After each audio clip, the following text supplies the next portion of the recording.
얼마 전 제주도에서 아름답게 정원을 가꾸고 살아가는 한 여자분에 대한 영상을 보았습니다. 20년 전 친구처럼 지내던 남편이 갑자기 죽게 되자 생전에 남편의 꿈이었던 정원을 만들어서 가꾸고 살아오신 분입니다. 그런데 2007년 갑자기 불어닥친 태풍 나리로 인해서 정원에 있는 나무들이 뽑히고 그렇게 정성스럽게 가꾸었던 식물과 꽃들이 다 쓰러졌다고 합니다. 그때 얼마나 낙심이 되었던지 제주도를 떠날 생각까지 했대요. 그런데 보름이 지난 어느 날 정원에 나가봤더니 태풍으로 인해 엉망으로 쓰러졌던 그 꽃들이 누운 채로 꽃을 피우고 있었던 것입니다. 그때 이런 생각이 들더랍니다. 이렇게 연약한 꽃들도 아픔을 이겨내고 이렇게 누운 채로 꽃을 피우는데 나도 여기서 누운 채로 꽃을 피워야겠다. 다시 시작하겠다라는 것입니다. 그 생각으로 지금까지 걸어왔다고 그렇게 인터뷰하더라고요. 자신의 손길이 아니면 하루도 살아갈 수 없는 하찮은 미물로 생각했던 그 식물, 그 꽃들에게 인생을 배운 것입니다. 그러나 이 꽃들이 결코 우연히 누운 채로 꽃 피운 것이 아니었습니다. 하나님께서 당신이 창조하신 피조물 가운데 숨겨놓으신 생명의 원리였습니다. 쓰러져도 공급받으면 다시 살아난다. 바로 이것입니다. 비록 태풍으로 인해 꽃들이 엉망으로 쓰러졌지만 그 꽃들은 여전히 뿌리를 땅에 박고 있었고 꽃봉이는 태양빛을 향하고 있었습니다. 그들은 누운 채로 계속해서 수분을 공급받고 태양빛을 공급받은 것입니다. 생명을 공급받은 것입니다. 그래서 꽃 피울 수 있었습니다. 우리도 마찬가지입니다. 항상 좋은 여건, 좋은 환경에서만 꽃 피울 수 있는 게 아닙니다.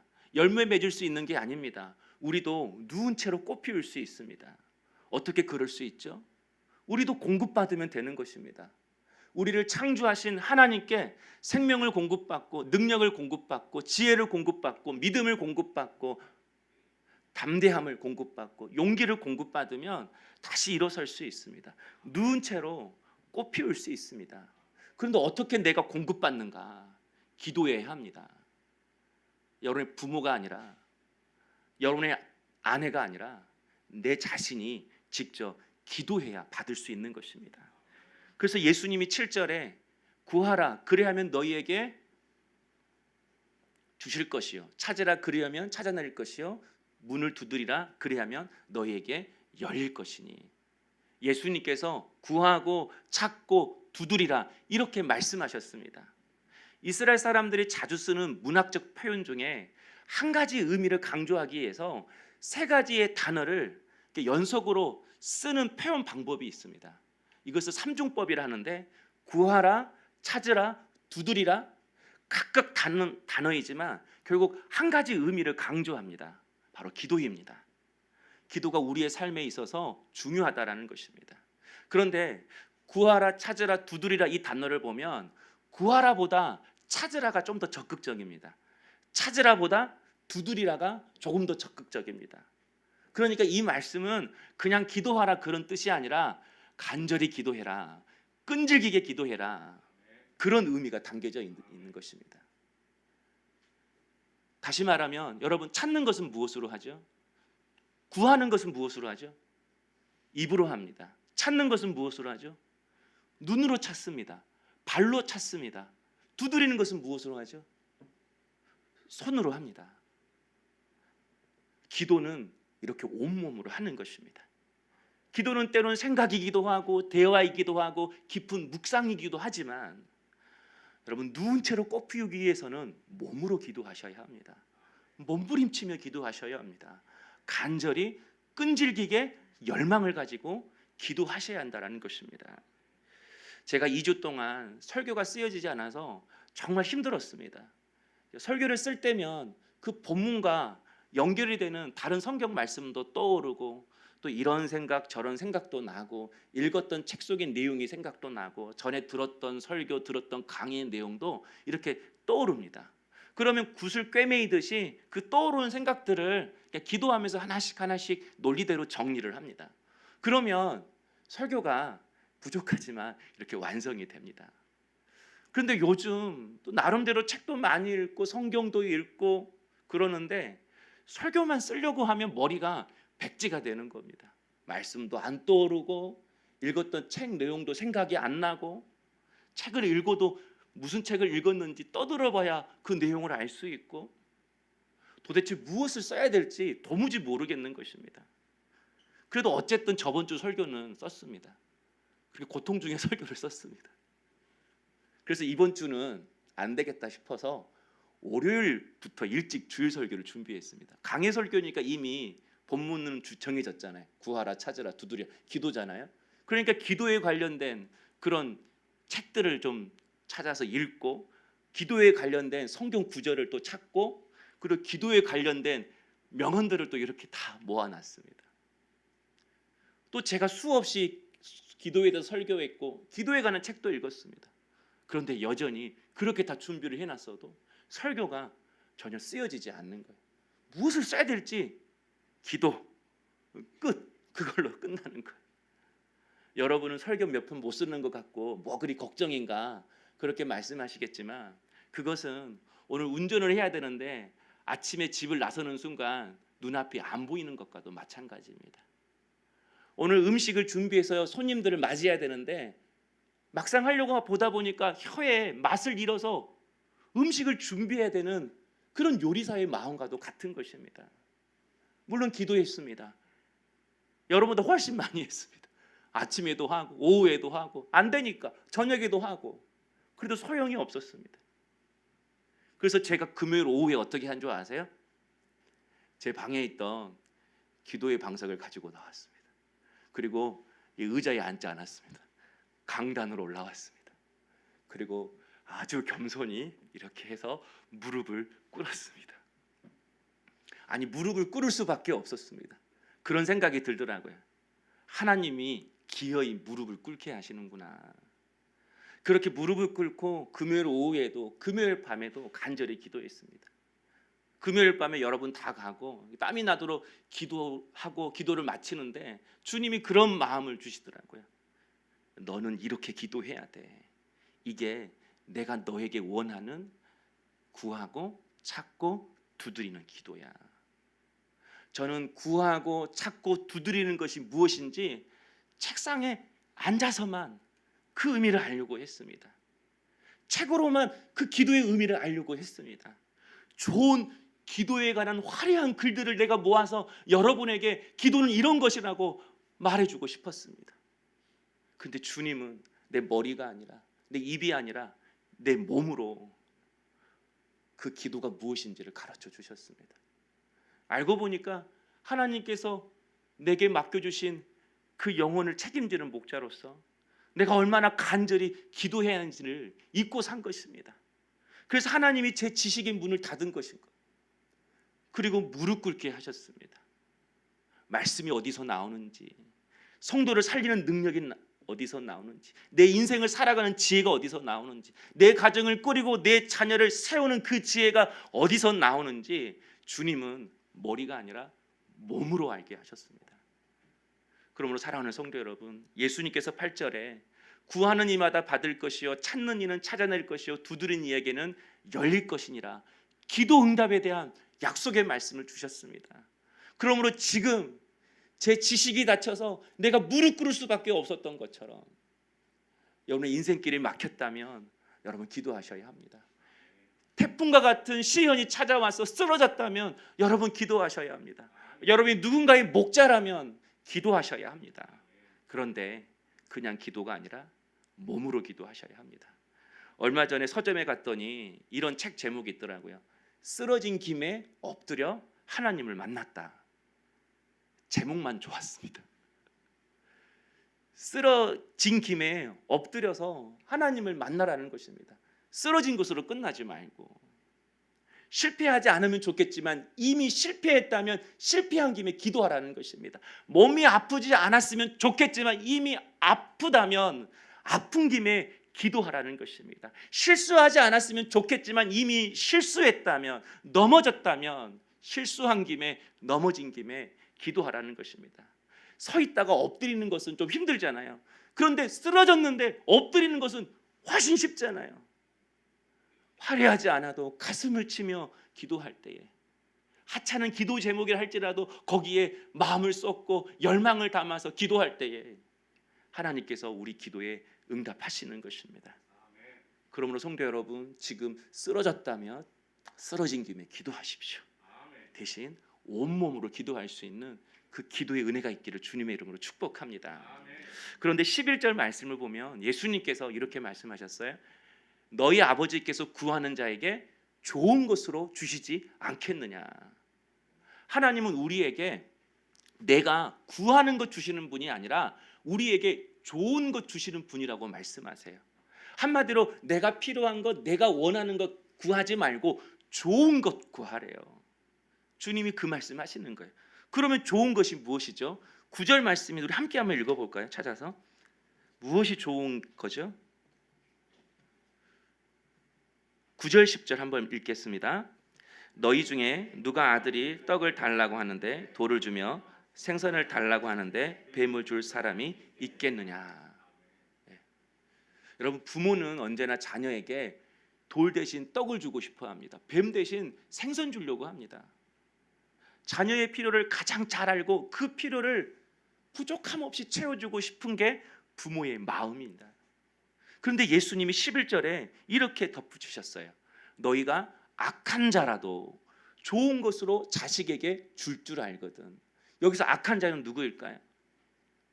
이전 말씀에 좋은 부모에 대해서 나왔으니까 여기서 악한 자는 악한 부모를 말하는 거예요. 한마디로 악한 부모도 자녀에게는 떡과 생선을 줄 줄 안다라는 것입니다. 악한 부모도 자녀의 필요를 채워줄 수 있다라는 것입니다. 그러니까 육신의 필요를 채워주어도 하나님께서 내 자녀에게 정말 주시고자 하는 그 좋은 것을 모르며 살아가는 부모는 죄송하지만 악한 부모와 별반 다를 게 없다라는 것입니다. 하나님이 생각하시는 그 좋은 것을 모르고 기도하고 육신의 필요만 채워주는 부모는 별반 다를 게 없다라는 거예요. 요한복음 6장 63절이죠. 살리는 것은 영이니 육은 무익하니라. 육신의 필요를 채워주는 것으로 끝나는 것은 무익하다라는 거예요. 그 영은 살리지 못해요. 필요한 것들을 채워주어도, 여러분, 자녀들 다 거짓말하면서 다 놀 것 다 놀고 살 것 다 사고 자기들 할 것 다 합니다. 육신의 필요를 채워준다고 믿음 줄 수 없습니다. 영생 줄 수 없습니다. 여러분의 부모가 기도한다고 해서 여러분이 저절로 복을 받고 믿음이 생기고 그 부모의 은혜를 누리며 사는 것이 절대 아니라는 거예요. 부모는 하나님의 것에 대해서는 아무 결정권 없습니다. 하나님의 은혜는, 하나님의 생명은, 하나님의 능력은 본인이 직접 1대1로 하나님을 만나야만이 얻을 수 있는 것입니다. 그래서 부모가 할 일은 기도하는 것밖에 없습니다. 그러므로 이제는 세상 부모들도 구하는 것, 악한 부모들도 구하는 것, 그거 구하지 말고 하나님이 원하시는 좋은 것 구하는 부모 되셔야 합니다. 그 좋은 것이 무엇이죠? 바로 성령입니다. 이제 정말 내 자녀 속에 성령님이 계시는지 확인해야 합니다. 청년들, 그대들의 심령 속에 성령이 있는지를 점검하셔야 합니다. 내가 지금 성령에 끌려다니는지 악한 영에 끌려나는지 분명히 볼 수 있어야 합니다. 그래서 내 자녀가 성령을 받고 성령에 이끌려 살아갈 수만 있다면 광야도 시련도 가시도 고독도 내 자녀에게 주님 필요합니다 라고까지 인정하면서 여러분이 자녀를 위해 기도하셔야 합니다. 성령 받기를 위해 그렇게 기도하셔야 한다는 것입니다. 그럴 때마다 그 영혼이 살아갈 수가 있습니다. 그리고 무엇보다 좋은 인생 됩니다. 좋은 것 받았으니까 좋은 인생 되는 거죠. 그래서 오늘 이 말씀의 결론이 12절이에요. 12절 말씀에 뭐라고 나와 있죠? 그러므로 무엇이든지 남에게 대접을 받고자 하는 대로 너희도 남을 대접하라. 사실 이 12절을 읽으면서 좀 제가 이상하게 생각했어요. 7절 말씀을 보면 오늘 본문의 내용이 기도에 관한 말씀이잖아요. 구하고 찾고 두드리라. 그런데 이 12절까지 성경을 보면 단락에 나눠져 있어요. 오늘 이 기도에 관한 결론이 12절이라는 거예요. 그런데 뜬금없이 기도에 관한 말씀을 하고 나선 대접받기를 원하면 먼저 대접하라, 이런 내용이 나와요. 그런데 자세히 보니까 그게 맞더라고요. 이 말씀은 대접받으려면 먼저 대접해, 그런 의미가 아니라 성령 모시고 살아가면 항상 먼저 대접하는 인생 되게 하신다라는 거예요. 가뭄에 목마르고 메말라 논바닥이 벌어진 그 논에 물대주는 그런 인생으로 하나님이 세워주신다라는 것입니다. 사랑하는 성도 여러분, 저는 여러분이 성령님 구하고 성령님을 모시고 살아가는 은혜가 있기를 원합니다. 좋은 건 모셔야 좋은 인생 되는 것입니다. 성령 모시고 살아야 성령이 인도하시고 성령이 주시는 열매 누리며 살아가는 삶이 되는 것입니다. 마라톤 중에 가장 힘든 마라톤이 사막 마라톤이라고 합니다. 그냥 42.195km 뛰는 게 아니에요. 40km씩 일주일 동안 250km를 뛰어야 한대요. 50도가 넘는 더위에서 끝이 보이지 않는 그 모래길을 달리다 보면 모래가 자신의 발을 이렇게 당기는 것처럼 그렇게 힘들더래요. 그런데 사막 마라톤을 할 때 간혹 죽는 사람이 있다고 합니다. 전문가가 말하기를 독성이 있는 정갈이나 뱀에 물려서 죽는 것이 아니라 대부분 탈수증으로 죽는데요. 그런데 이상한 것은 그 사람들 허리에 다 물병이 있다는 것입니다. 왜 그들은 허리에 물이 있으면서 탈수로 죽어가는 것일까요? 이유가 사막이 너무 건조해서랍니다. 온도가 50도가 넘으니까 땀이 나자마자 그 땀이 말라버리는 거예요. 그래서 자신이 지금 땀을 흘리는 것조차 모르고 걸어가는 것이죠. 그 무더위 때문에 땀은 계속해서 배출되는데 나는 그것을 계속해서 자각을 못하는 거예요. 그러다가 갑자기 쓰러지는 것입니다. 그러면 여러분, 이런 탈수를 막는 대안이 무엇입니까? 사막의 마라톤보다 더 힘든 우리 인생길의 비밀을 여기서 알 수가 있습니다. 사막 마라톤 하기 위해서는 목마르지 않아도 땀이 흐르는 것을 내가 지금 못 느껴도 그것과 상관없이 일정한 시간마다 물을 마시는 겁니다. 일정한 거리마다 물을 마시는 것입니다. 우리도 마찬가지입니다. 지금 내게 은혜에 대한 목마름이 없다고 해서 하나님을 구하지도 않고 믿음 없이 살아가도 내 삶에 아무런 불편이 없다고 해도 그것이 내가 잘 살고 있다는 증거가 아닙니다. 그것이 지금 내가 성령 충만하다는 증거가 아닙니다. 내 영혼이 지금 목마르고 메말라고 가는데 내가 그것을 깨닫지 못하고 있을 수도 있다는 것입니다. 뜨거운 바람이 계속해서 흘러내리는 그 땀마저 다 말라버리게 하는 것처럼 하나님을 향한 내 영혼의 목마름과 그 갈급함을 마귀가 다 말려버리는 것입니다. 괴로워야, 공허해야, 외로워야, 힘들어야 하나님을 찾게 되는데 그것을 느끼지 못하도록 마귀가 그 즉시 TV로, 게임으로, 음란물로, 욕망으로, 재미로 다 말려버리는 것입니다. 그래서 내 영혼의 상태가 어떤지를 자각 못하게 하는 것입니다. 지금 우리가 감사의 50일을 보내고 있습니다. 여러분 하고 계시죠? 하고 계시죠? 우리 청년들 하고 있죠? 감사의 제목 3가지 적어보라니까 어떠세요? 잘 적어지시던가요? 잘 생각이 나던가요? 제가 한 분한테만 들은 것이 아니라 여러분한테 들었어요. 대부분 집사님, 권사님들이 아침에 말씀을 듣고 감사 노트를 펴고 감사의 제목 3가지, 감사의 제목 3가지 이러신대. 왜 그런 줄 아셔요?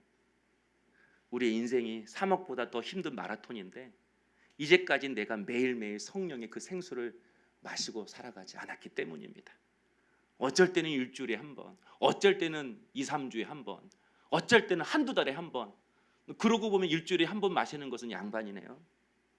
그러니까 살아가다가 자신도 모르게 픽픽 쓰러지는 거예요. 똑같이 무기력하고 우울하고 불평하고 원망하고 뭔가 채워지지 않은 공허함 속에 살아갑니다. 교회에서 보면 성도인데 밖에서는 별반 차이가 없습니다. 세상 방식대로 살아가, 세상 사람들의 말투, 세상 사람들의 행동, 세상 사람들의 삶의 방식. 여러분, 아랍 사람들이 예수 믿으려면 생명 걸어야 돼요. 가족이 쫓겨나고 죽을 수도 있어요. 그만큼 아랍에서 중동에서 예수 믿는 게 어려워요.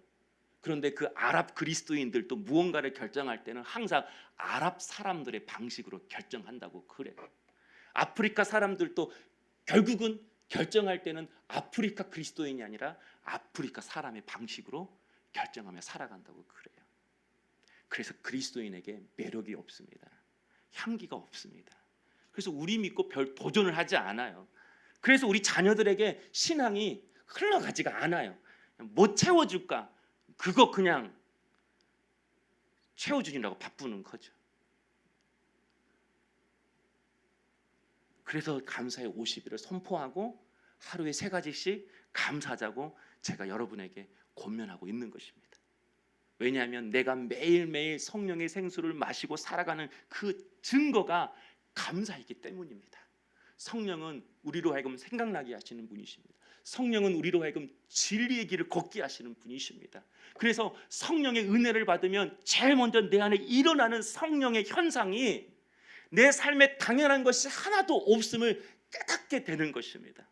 나를 힘들게 했던 과거의 아픔도 상처도 집안 사정도 가시도 하나님께서 나를 죄에서 건져내고 그 수렁텅이에서 건져내고 그 만남에서 건져내고 그 더러운 죄악 가운데서 나를 건져내고 나를 빚어서 쓰시려시는 하나님의 계획이셨구나. 그분의 섭리셨구나. 성령이 임해야만이 내 인생이 해석이 되고 감사가 되는 것입니다. 성도 여러분, 감사의 50일 동안 우리 모두 성령을 구하십시다. 입이 아닌 몸으로 구하십시다. 매일매일 말씀을 먹는 것입니다. 무슨 일이라도 겸손히 성령의 능력과 지혜를 구하며 내게 주어진 일들을 잘 감당하는 것입니다. 그리고 지금 쓰러졌다면 여러분 쓰러진 김에 엎드려 주님 앞에 기도할 수 있기를 원합니다. 그리고 그분께 성령을 달라고 기도하십시오. 성령을 구해야만이 좋은 것 받을 수 있습니다. 성령을 모시고 살아가야만이 좋은 인생 될 수 있습니다. 그래서 금요기도는 이제는 1시간씩 작정하고 기도했으면 좋겠습니다. 50일 동안 이 기도 훈련 하는 거예요. 금요일날 현장에 와서 기도하실 분은 1시간씩 기도 작정하는 마음으로 오세요. 옷도 편안하게 입고 오고, 그래서 우리가 그렇게 몸으로 기도하는 그런 시간을 가졌으면 좋겠습니다. 그래서 모든 문제를 모든 기도의 제목으로 바꾸는 거예요. 그래서 모든 기도의 제목을 모든 감사의 제목으로 바꾸는 거예요. 그럴 때 성령님은 우리를 통하여 변화시키시고 역사하시는 것입니다. 어떤 이에게는 지식을 주시고 차갑고 무뎌진 그 심령을 가진 이에게는 뜨거운 마음을 허락하여 주시고, 힘이 없고 나약해져서 픽픽 쓰러지는 자에게는 담대함과 믿음을 주시고, 인생의 목적과 방향이 없이 하루하루 그저 살아가는 자에게는 꿈과 소망과 비전을 우리 성령께서 허락해 주셔서 주님이 걸어가신 그 길을 따라가는 것입니다. 사랑하는 성도 여러분, 예전에 한번 이야기했는데 과거 아프리카 사람들은 큰 강 급류를 건널 때는 그냥 건너지 않고 무거운 돌을 들고 건넌다고 합니다. 가벼운 돌 들고 물속에 들어가면 떠내려 가니까 힘들어도 무거운 돌 들고 급류에 들어가야만이 그 무게 때문에 그 강 건널 수 있다고 해요. 성도 여러분, 청년 여러분, 인생은 가볍게 사는 거 아닙니다. 무겁게 살아야 합니다. 성령 모시고 살아가야 합니다. 성령 모시고 살아갈 때에 여러분 내 영혼도 살아나고 내 인생도 하나님 비추시는 찬란한 그 영광의 빛 가운데 걸어갈 수가 있는 것입니다.